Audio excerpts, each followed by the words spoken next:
Welcome to Meet the Press Now. I'm Melanie Zanona in Washington with breaking news. We have new details and new fallout from Saturday night's attempted assassination of President Trump at the White House Correspondents Dinner. After 31-year-old Cole Tomas Allen, armed with a shotgun, handgun, and knives, breached security in an attempt to target the president and other top government officials. The sound of multiple gunshots echoed through the dinner, forcing the president, the vice president, and other high-ranking government officials to take cover before being evacuated by their security details. The suspect was in federal court for the first time this afternoon.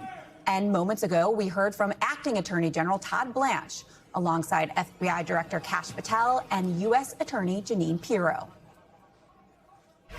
This man was a floor above the ballroom, with hundreds of federal agents between him and the President of the United States.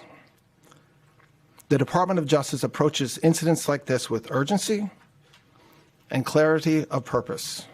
Violence has no place in civic life. There will be additional charges as this investigation continues to unfold.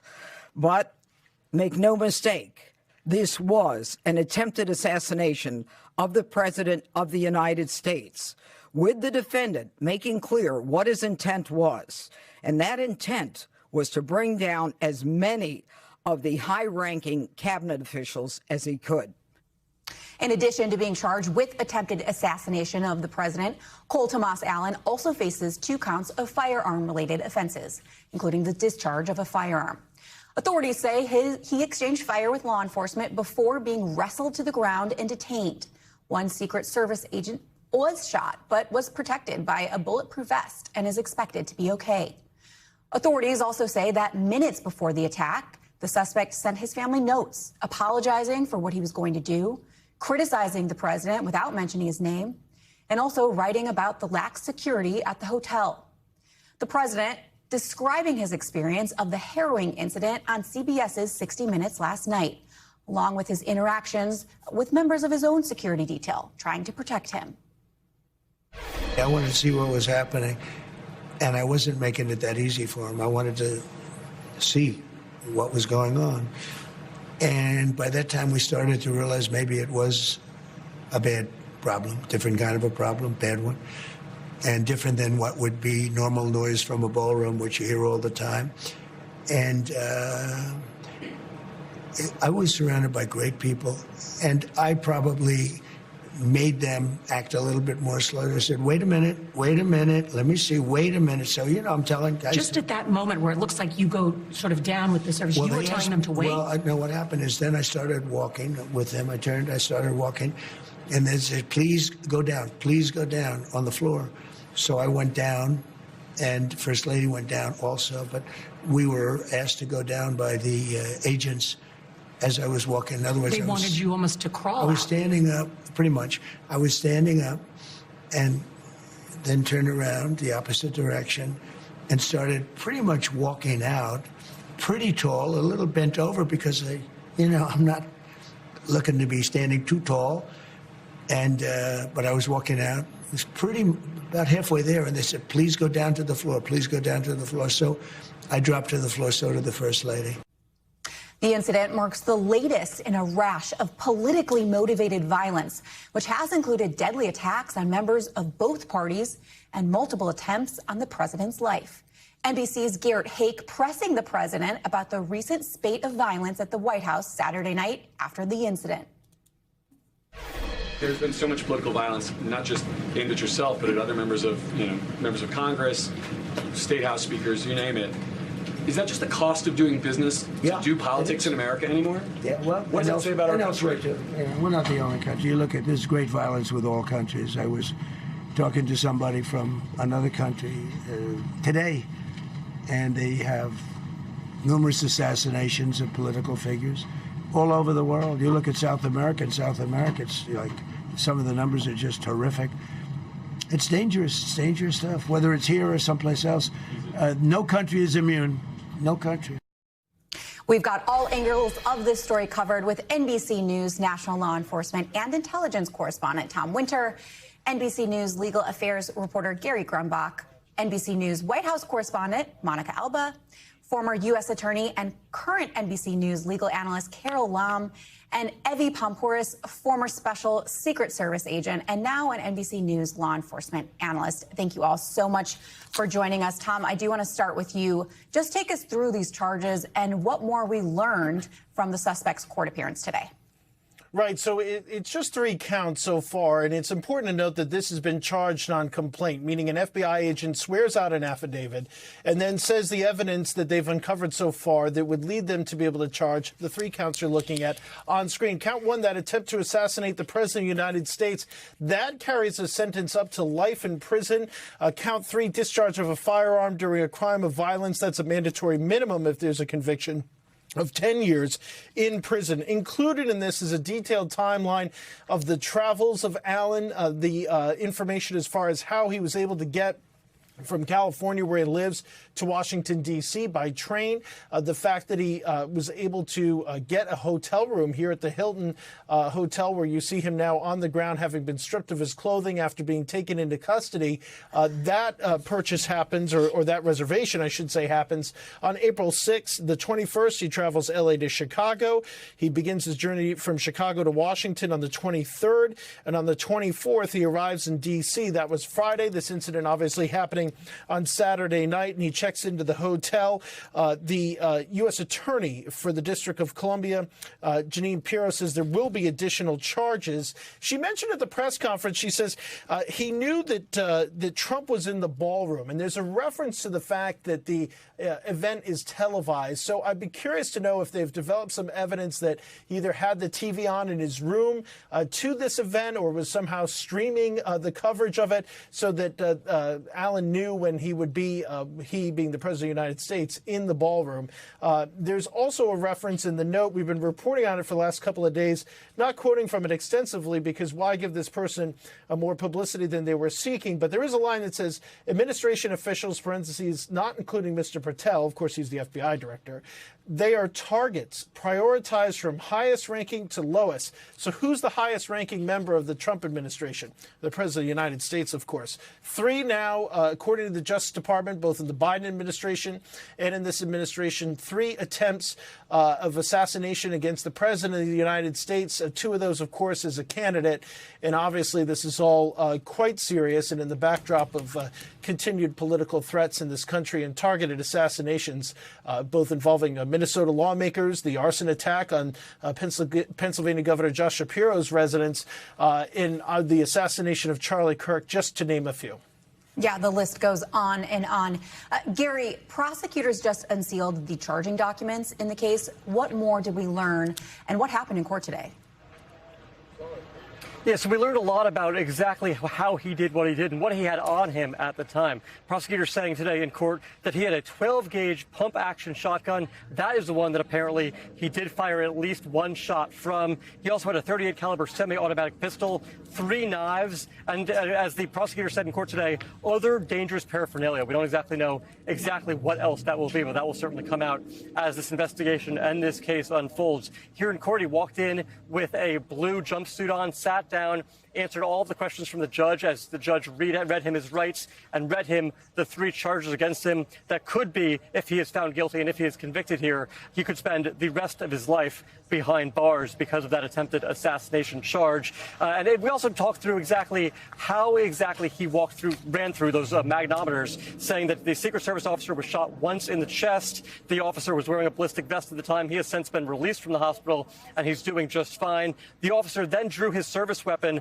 and fired multiple times at Cole Allen, who fell to the ground but was not hit by any of those shots. So he was injured just by simply falling to the ground and then was apprehended from that point. So an interesting play-by-play of exactly what happened in the lobby of the ballroom. And Carol, we just heard about those charges, but talk to me about what kind of sentences are actually associated with those charges. Yeah, I think Tom was exactly right in the way he recapped that the most serious charge, of course, targeting the assassination of the President of the United States, because there was no actual death in the case. The death penalty is off the table, but it does carry a potential life sentence. And then there's the discharge of a firearm during the crime of violence that carries a minimum mandatory 10 years enhancement to the sentence that you would get on count one, which is the attempted assassination. And then there's the transportation of the firearms across state lines, which carries at least a 5-year sentence. So serious charges with a sentence enhancement as well. So those are the potential charges. Monica, I want to turn to you over at the White House. What are we hearing from the White House, and how is the president reacting to these latest charges? Well, Mel, the White House did have a press briefing earlier today ahead of the DOJ presser. And Caroline Leavitt, the White House press secretary, was actually supposed to be on maternity leave already. She indicated on Friday that that was going to be her last day working. She, of course, was at the dinner and then was supposed to go off and have her next baby. But she said she wanted to come today and brief reporters and take questions, given the circumstances, given the fact that she was there, and wanted the president, she says, wanted her to be able to come forward and share some additional information. So we know that they wanted to get out and do that before the DOJ presser, before we learned all the details about these specific charges. And the president, from what I can tell, I'm checking my phone, has actually been weighing in on other matters on True Social. He's been talking about different renovation projects and other news stories, but hasn't specifically talked about this beyond his comments last night on 60 Minutes and what he has been generally talking about and what he said from that very same lectern in the briefing room on Saturday night, just a couple of hours after he was rushed from that stage, which is that he is applauding law enforcement, their efforts overall. He's saying that they acted quite quickly in order to neutralize the suspect. But of course, now raising these larger legitimate questions about the security footprint. So this is a White House right now that is letting the sort of legal process play out on that lane. And then in their own lane, they are making this about what this could mean for future events and a security review that is starting to get underway, that the White House will have to kind of look at holistically whether they are going to change anything in light of this event. The president has been a little bit critical of the Washington Hilton as a venue itself, saying that maybe there were some vulnerabilities, and he's trying to use that to try to make the pitch for his $400 million ballroom project, but that is facing some legal hurdles. So you're hearing a lot of different messages from the administration. But Caroline Leavitt, who was also working around the Butler, Pennsylvania assassination attempt in 2024, was making the point today that this is the now third assassination attempt against the president in the last couple of years. And they are really trying to project to the American people and to the public that they say the president is going to continue to appear at events, is going to continue to carry on. But behind the scenes, we know that there are discussions about what that actually looks like. Yeah, no doubt that's going to be a huge storyline in the days ahead. Gary, Jeanine Pirro said that additional charges are likely to come in this case. Do we have any sense of when that might happen? So this is all part of the investigative process, right? They are literally only about 48 hours removed from when this incident actually happened. And look at what they've done already. They've already searched the individual's house in California. They know he came from California via train through Chicago and then over here to D.C. They know when he checked in. They've searched his room. They've searched the items that were certainly on his person at the time. And so they're going to take all of that information and look through it and try to find a motive here. Yes, we have certainly that document, that email that was sent to individuals that he was related to about exactly sort of what his intents could be, but they're going to look into more of that, talk to those individuals that he sent that to. What did mom and dad know? What did any significant others perhaps know about the situation? And further charges could come based off those conversations. Carol, one thing the suspect was not charged with was assaulting a federal officer, at least not yet. Are you surprised by that? I am a little surprised by that, given that that was the initial reaction of the Justice Department. Was, you know, there seemed to be no question that the Secret Service agent was shot. And what this suggests to me, because both the complaint and the affidavit attached to the complaint were a little bit ambiguous about what actually happened there. What that tells me is that Jeanine Pirro's office probably wants to take a little more time to look at the ballistics and see what actually happened there. Did the discharge of the firearm actually occur from his gun or perhaps a law enforcement gun?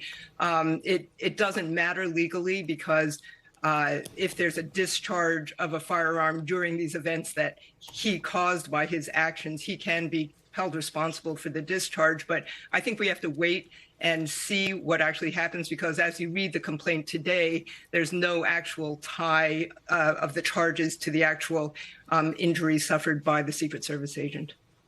And Tom, I know you referenced the writings earlier from the gunman. What are we learning from those writings? And do investigators think anything he posted publicly could have been perceived as a potential red flag? Well, as far as the public postings, there's nothing that comes out that indicates some sort of an overt threat. I mean, you are entitled to say all sorts of things that most people, I think, would deem to be horrible about a whole variety of topics from a whole bunch of different perspectives. But we have the First Amendment in this country, and people have a right to that free speech. Where it becomes a problem from a law enforcement perspective is when we move from speech into threat. That crosses a threshold for which things can't be prosecuted. Look, we're still going through the social media of this individual. There are undoubtedly accounts that we might not be, that we can't see or have since been taken down.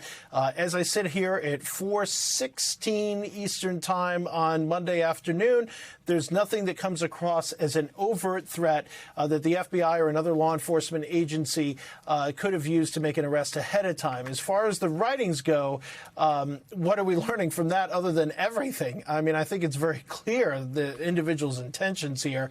There's really no ambiguity, and so that's something that clearly forms the foundation and most of the walls of this criminal complaint. Yeah, Carol, on that subject, how important do you think these writings will be when it comes to this case? Yeah, I mean, it would take a pretty creative defense attorney to come up with a very effective defense in this case. And to the extent, this is obviously a very intelligent individual, and to the extent that these writings are out there, they pretty much do away with a lot of what you might, as a defense attorney, hope to say, for example, an insanity defense or something like that. And it certainly doesn't help his case that he signs it as your friendly, federal assassin. There seems to be, he doesn't leave a lot of room for a great defense here. There's, the fact that he didn't get close to the ballroom in the sense that it was on a different floor, perhaps opens the door a little bit to some kind of defense. But, it's to Tom's point, it's a pretty clear-cut case here. Evie, I want to bring you into this conversation, especially on the security aspect of this. There are a lot of questions about the lack of security, but the president has said that the protocols worked as they should have. Do you see this as a success from the Secret Service perspective? So let's clarify when we say lack of security. The security plan worked. The way it's designed is you create a perimeter. You figure out where your protectee of the President of the United States is going to be, and you build a security around it. Now, I know people are talking about it's a hotel, it's active, people are moving in and out. I've done dozens of hotels. I've never been able to shut down a hotel. So what we're looking at is the placement of the magnet tunnels. Evie, I need to pause this conversation for a moment for a very different kind of breaking news. You're looking at some live pictures of King Charles and Queen Camilla arriving at the White House right now. It's their first official trip to the U.S. with Charles as the reigning monarch, and it's also the first state visit by a British monarch since Charles' mother, Queen Elizabeth, in 2007. Let's listen in.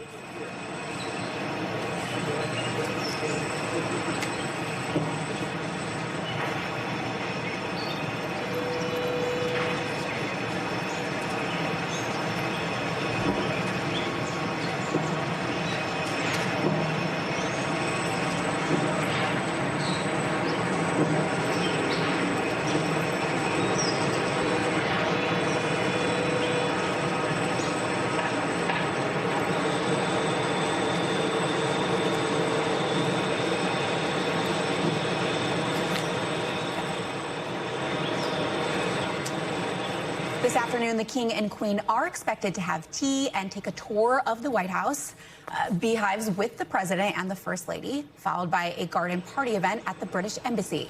This White House visit is the first stop on the King and Queen's high-profile 4-day state visit celebrating 250 years of American independence, with a goal of reinforcing the bond between the two countries. Tomorrow, the King will deliver a joint address to Congress and attend a state dinner at the White House. Monica, I'm going to turn back to the conversation that we were having before about these security measures. You alluded to this earlier. The White House is set to talk about some of these security measures later this week. What is the White House saying about what changes potentially could be made?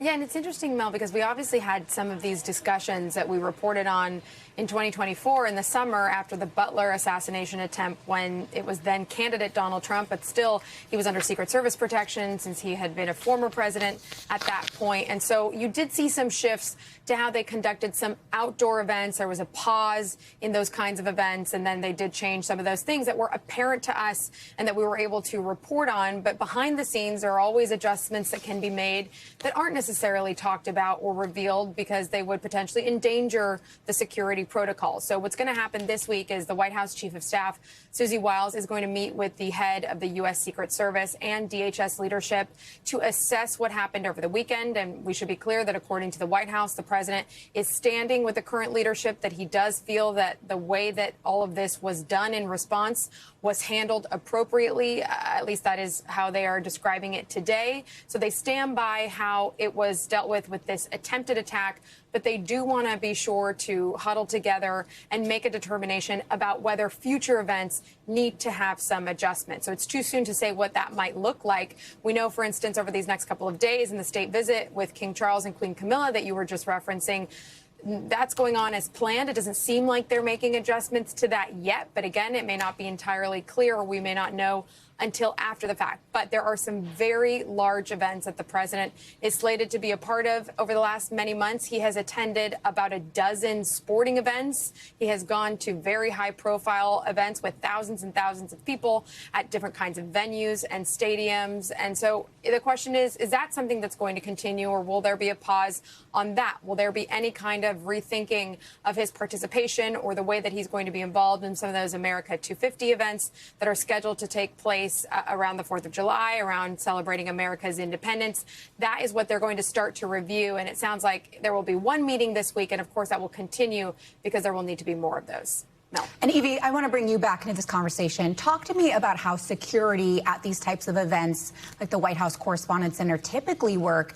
And given just how many people were in the line of succession that were in attendance, do you think that that should have been given a higher security designation in your view? This event's been going on for years, so they're following the protocol, the security protocol that they typically had. When you do a side advance, it's called a side advance as an agent, especially if it's been done before. They do hand you the paperwork and say, hey, this is what's been done before. It seems to work well. And then you look at that blueprint. There are times where I've done side advances and I have pushed back and said, look, I understand this was done this way before, but I don't think this is going to work. And I think in the environment that we're in, we've had 3 assassination attempts. We are looking at a different type of protection plan here that needs to come into place. So it's pushing out the security perimeter. That magnetometer checkpoint, it's really the first line of defense. The question that's being raised is it too close? Do you want a tighter perimeter, or do you want to push it out? Now, if you push it out, and there was discussion about how the individual actually went down to the event, right? He used one of the stairwells internally so nobody would see him. He was undetected, came down, popped out outside the magnetometers. But then when you watch the video, you do see him cruise through super fast, right?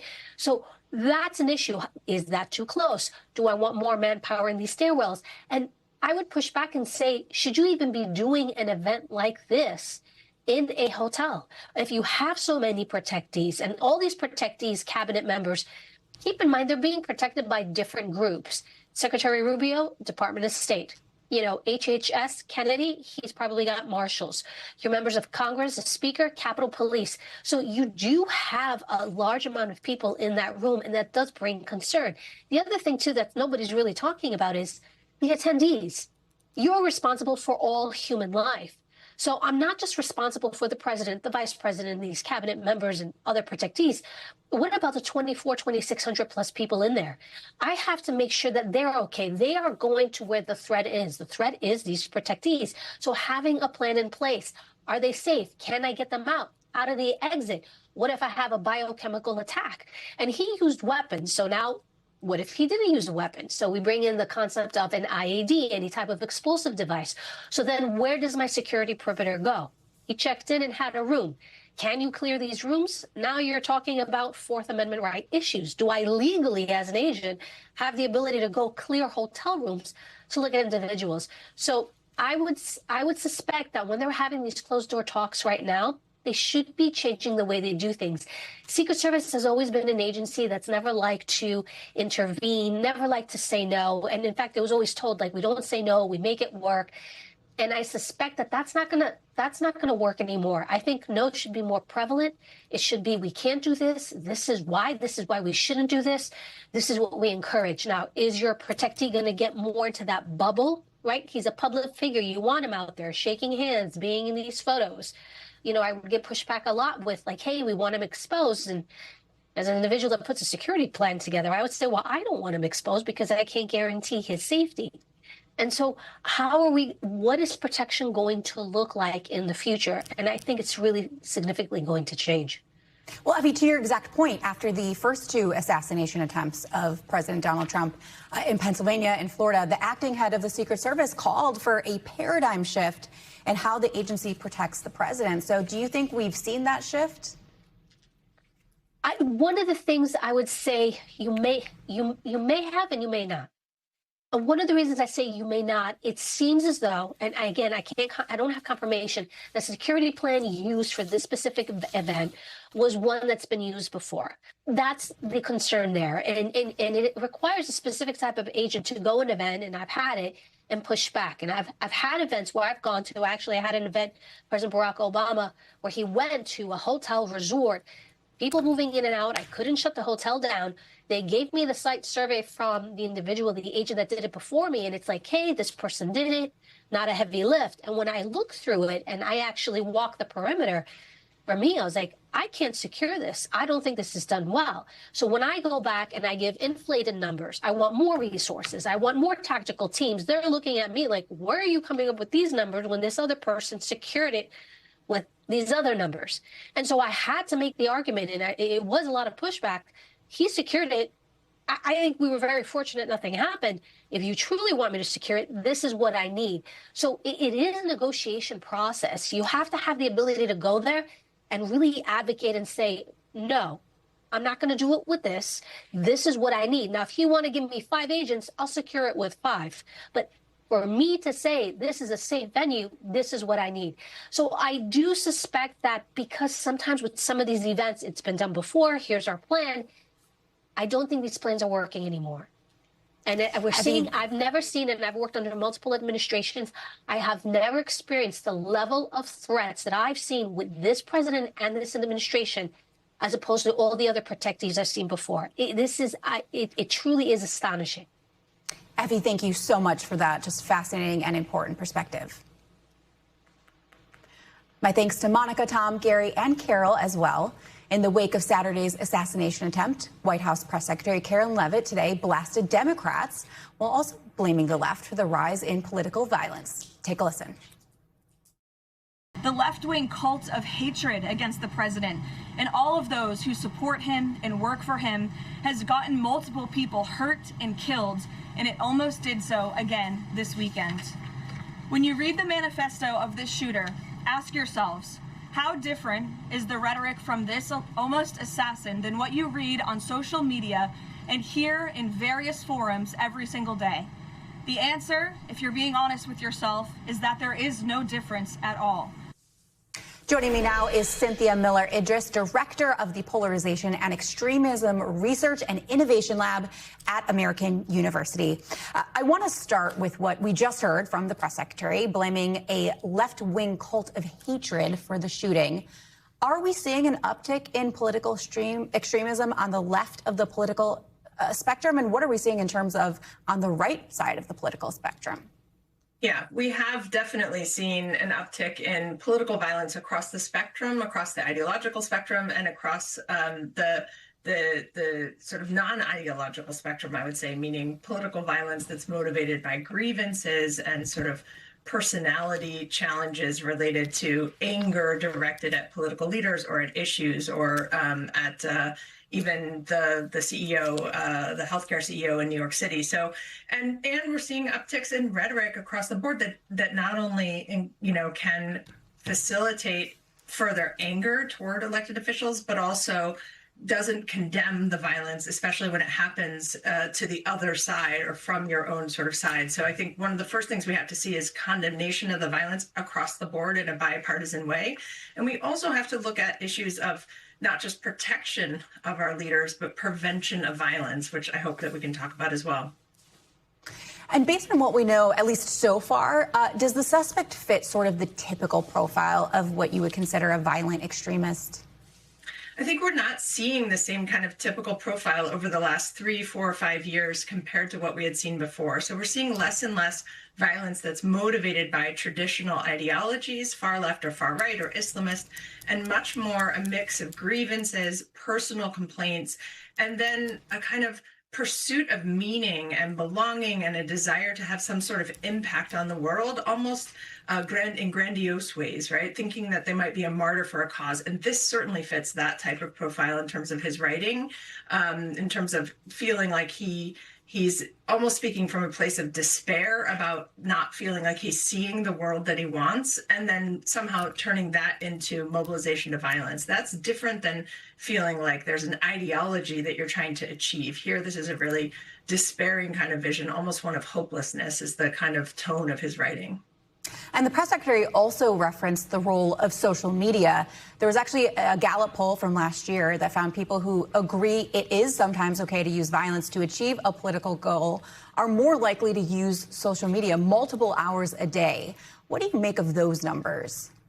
Yeah, we have definitely seen the role of social media in proliferating conspiracy theories, false flag claims, even about this attack almost immediately, and in fomenting kind of violence and the resulting support for violence and the use of violence as a sort of acceptable means to an end, increasing across the political spectrum. But we also see that people don't want to live this way. And so one of the things I find when I speak to high school students, to parents, to everyone in communities, is that they don't want their children to be in violent situations. They don't want to be in violent situations themselves across the spectrum. And so I think that's really important to realize. And Cynthia, real quickly here, I want to talk about what brings an individual from online to offline. And is it reasonable to expect law enforcement to investigate anyone else who may have made the same kind of remarks online? Yeah, it's a great question, because I think it's an impossible ask to think that law enforcement can be perfect every time. In fact, the IRA, when they had a failed assassination attempt against a British member of the royal family, once said, you know, that's okay. They have to get it right every time. We only have to get it right once. And so the idea that we can be safer by just continuing to increase our security perimeters or building bigger fences, I think is a false, is really a false claim here. We have to prevent people from seeing that their individual grievances should be mobilized into violent action by helping them off-ramp earlier, by educating communities about warning signs and investing in kind of primary prevention that helps them create digital media literacy to reject propaganda, manipulation, and other harmful things that provably move grievances to violence. As a researcher, how do you draw attention to rising political violence on either side of the aisle without suggesting that people are inherently violent based on political affiliation? I think, you know, we are seeing a society that's more violent. We have something like a 400% increase in road rage incidents. We've had increases in domestic violence. We have increases in political violence. So people are feeling hopeless and scared for a reason. But I also know that people don't believe that this is the way we have to live, and they don't want to live this way. So we also point to what you can do provably, which is increase people's sense of belonging, efficacy, their sense of agency, their sense of purpose, meaning, community, social cohesion. All of these things provably have, in an evidence-based way from decades of public health research on violence prevention, shown that you can create safer communities through education and prevention work, and not just by securitizing ourselves further. You can only build the castle walls so high. And I don't think any of us want to live that way. No doubt. Cynthia, thank you so much for bringing us your important expertise. We'll dig deeper into the rise of political violence, the surge of conspiracy theories, and the president's response to another assassination attempt. The panel is next. This is Meet the Press Now.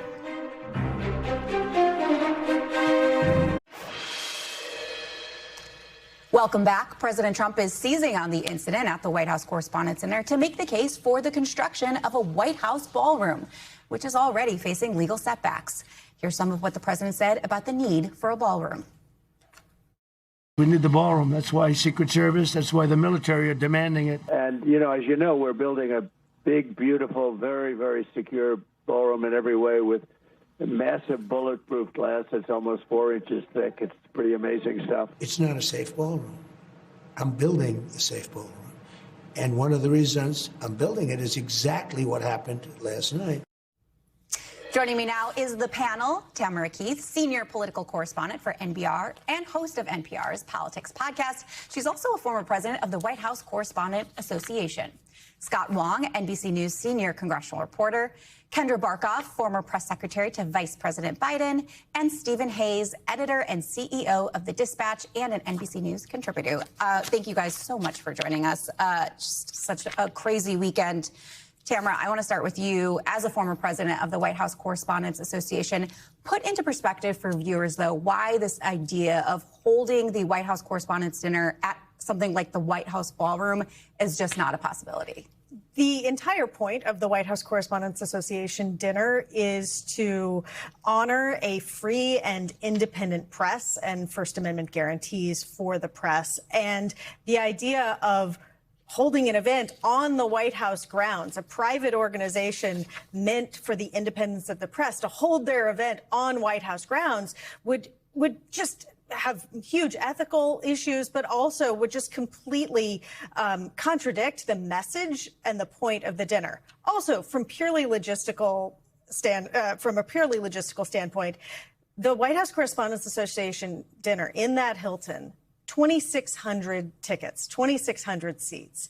At the White House, the new ballroom that President Trump wants to build, and it is a very large ballroom, that seats 1,000 people. So it's not even close in terms of just the size. And it goes towards funding for scholarships, right? The tickets and everything that's raised from these dinners. Yes, it funds scholarships and awards and also the work that the WHCA does to protect the rights of the press in the White House. The other question I had for you is that Trump said he wants to reschedule in 30 days. Of course, he does not host this event, but just how feasible is it, especially given the security concerns, to try to arrange a large-scale event like this in just a short amount of time? Yeah, the WHCA board is meeting to discuss this. That's the official word. As a former president, it gives me heart palpitations to even think about trying to restage this dinner this quickly. It takes months to plan. There's a team that comes out from Hollywood to help stage the dinner. There's the mentalist and his schedule, the president's schedule, all of these executives who came in. And also the Hilton is booked up years in advance, as are all the other venues in Washington, D.C. I just don't know how they would pull it off. Right. Even security concerns aside. And I'm not even talking about security. Scott, I want to turn to you. You were at the dinner along with myself. We were also both at the Capitol on January 6th. Talk to me about just the rise in political violence that we've been seeing and what you make of the moment that we're in right now. I mean, look, historically, political violence has always been a part of the culture, right? I mean, 4 presidents have been assassinated in American history. Ronald Reagan was almost killed at that very hotel, the Washington Hilton, just shortly after taking office. Sadly, Mel, in our careers in Washington, we have seen too many instances of political violence. One of the first stories I ever covered on Capitol Hill back in 2011 was the assassination attempt on Gabby Giffords, a Democrat. I was in Tucson, Arizona that same afternoon, standing in front of the Safeway, looking at the vigil that was laid out for Gabby Giffords. We've seen the congressional baseball shootings since then. We've seen the attempts on President Trump's life. And of course, as you mentioned, we were both in the Capitol on January 6th. I think in this moment, Americans, people in Washington are looking for leadership. They're looking for the leaders to come together and say, enough is enough. We need to tone down the rhetoric.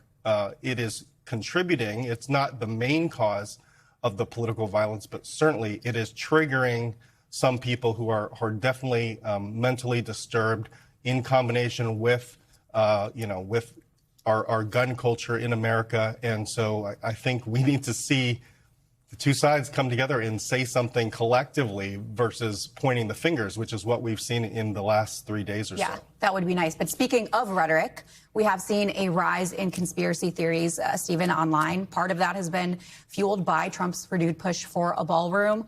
What do you just make of the idea of how quickly these conspiracy theories spread online? We saw the same thing after the assassination attempts. Yeah, I mean, almost instantly, right? I talked to somebody yesterday who said, do you think this actually happened? I said, yeah, I definitely think this actually happened. I mean, there were 2,000 reporters or 1,000 reporters plus in the room to watch it happen.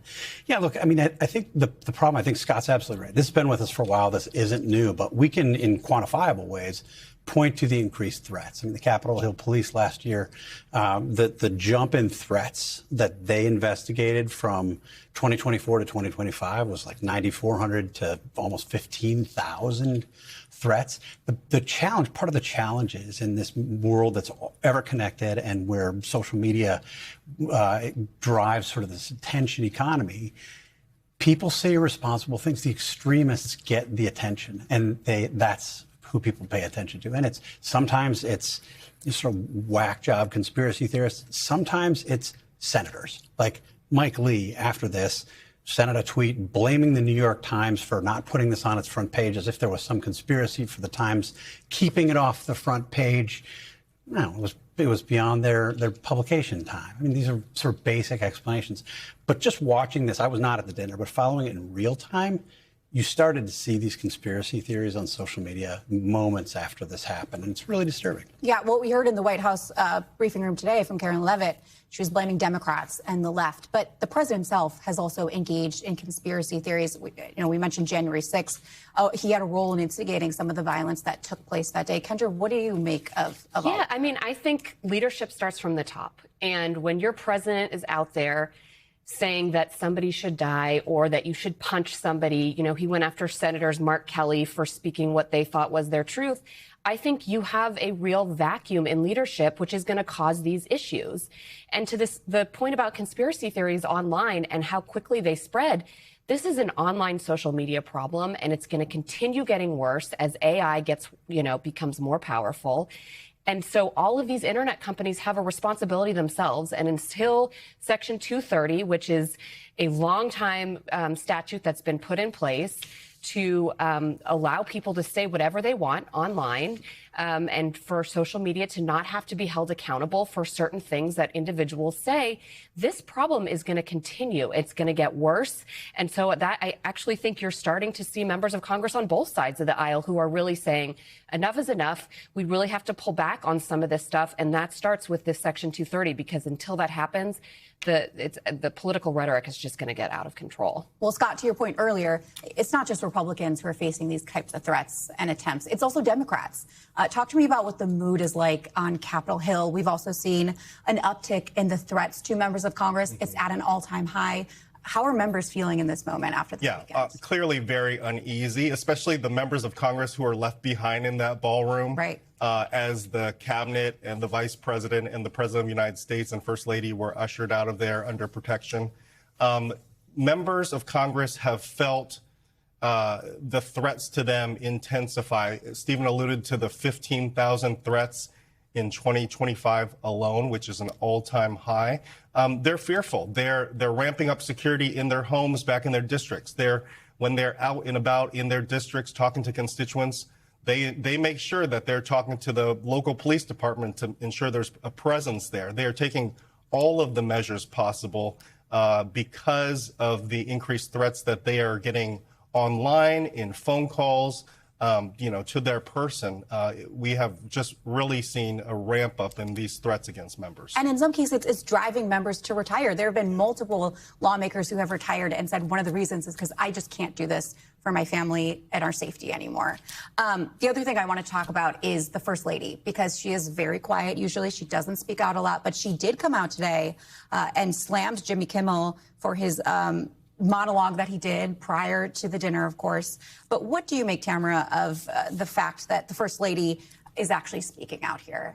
The First Lady speaks out only when she wants to speak out, when it's important. And she is very protective of her family, and she is very protective of the president. And she was there in that ballroom, and was evacuated along with the president. You saw her realization in real time that something was going wrong. And the president talked about how she was really upset by it.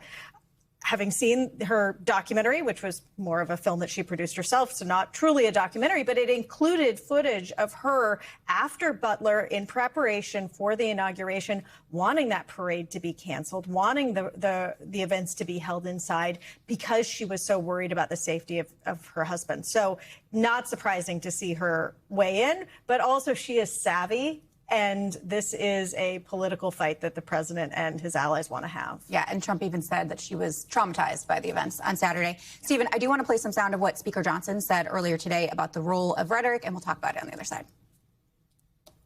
They've incited violence, in my view. I mean, you have some of the most prominent figures in the House and the Senate on the Democrat side effectively, calling for war. I mean, they use those kinds of metaphors, and it incites violence because there are crazy people in society. Stephen, do you think rhetoric like that helped turn down the volume? Yeah, I mean, I'm actually sympathetic to the very basic point that he makes there. I do think that, the rhetoric has gotten too extreme. But, Mike Johnson is somebody who's consistently defending the president. The president uses rhetoric like this all the time and has for the entire time he's been in public office. So I think he's right to call for Democrats to tone down the rhetoric, and I think Democrats should pay heed.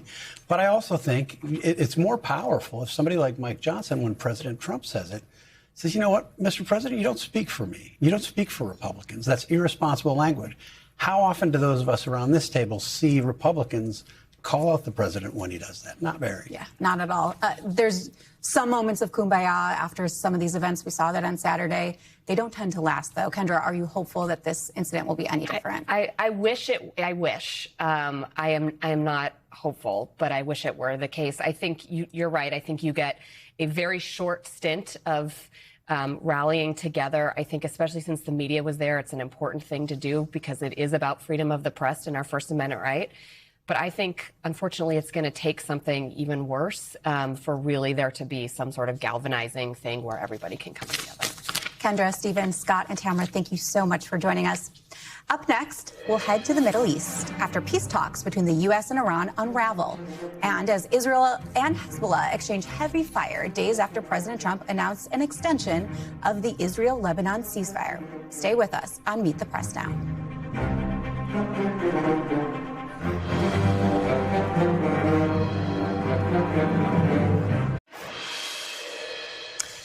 Welcome back. Turning now to the war with Iran.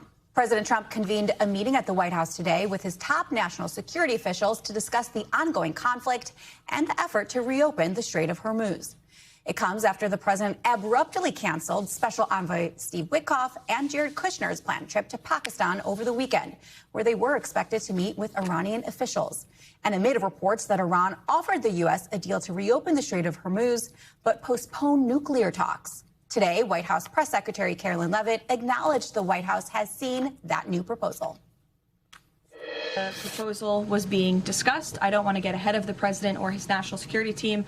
What I will reiterate is that the president's red lines with respect to Iran have been made very, very clear, not just to the American public, but also to them as well. So they're considering it? I wouldn't say they're considering it. I would just say that there was a discussion this morning that I don't want to get ahead of, and you'll hear directly from the president, I'm sure, on this topic very soon.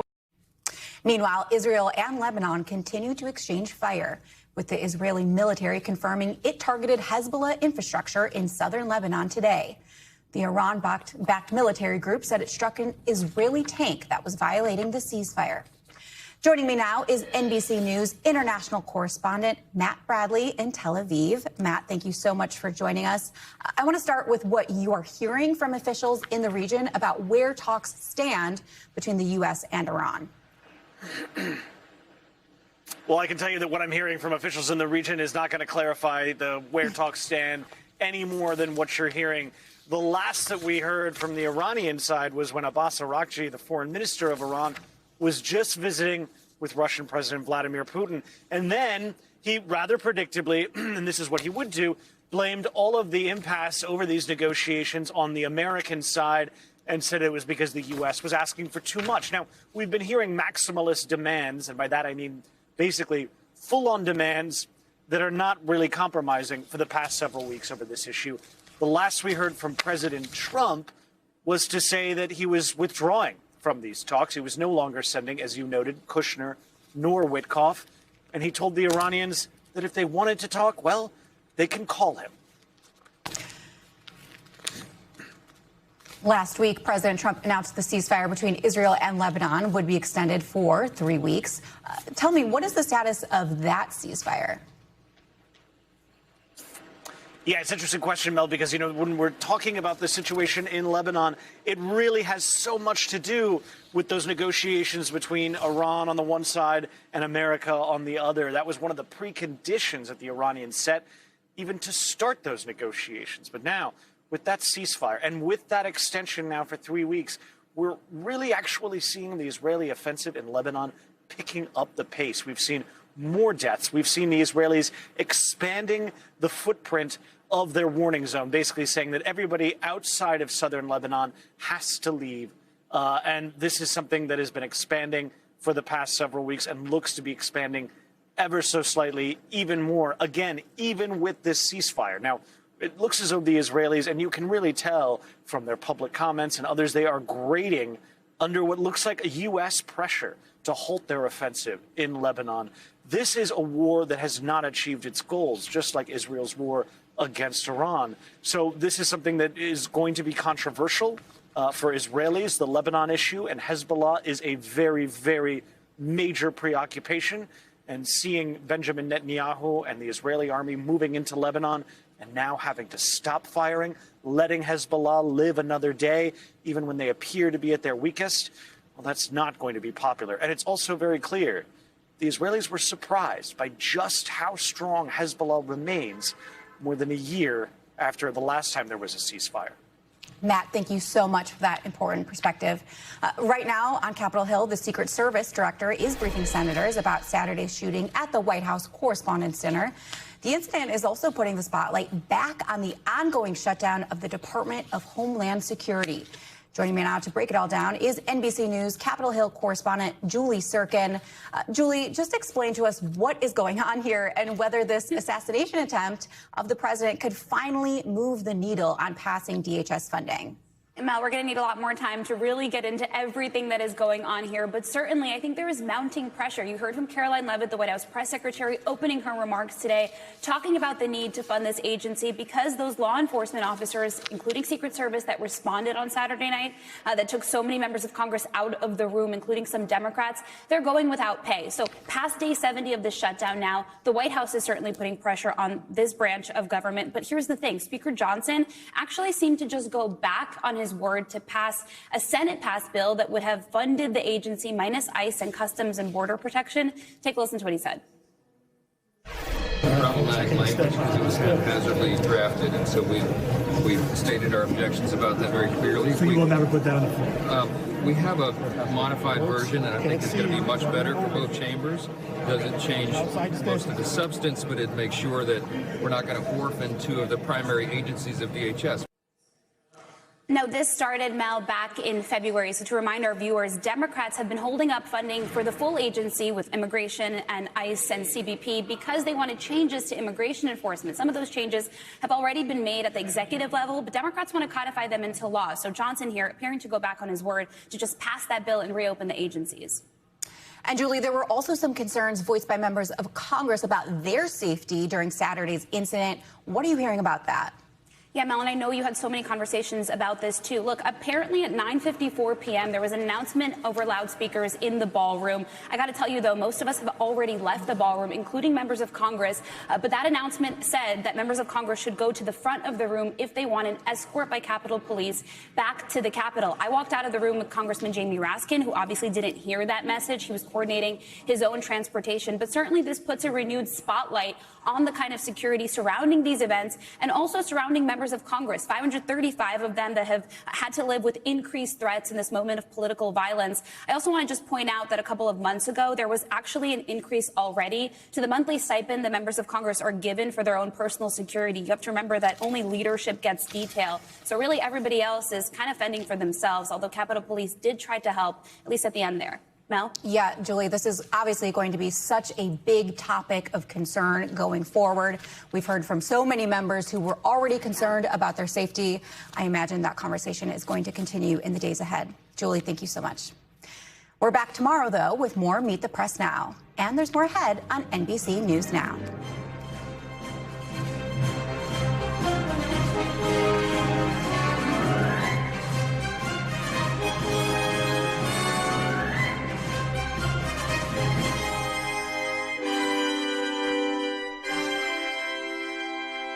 We thank you for watching, and remember, stay updated on breaking news and top stories on the NBC News app or watch live on our YouTube channel.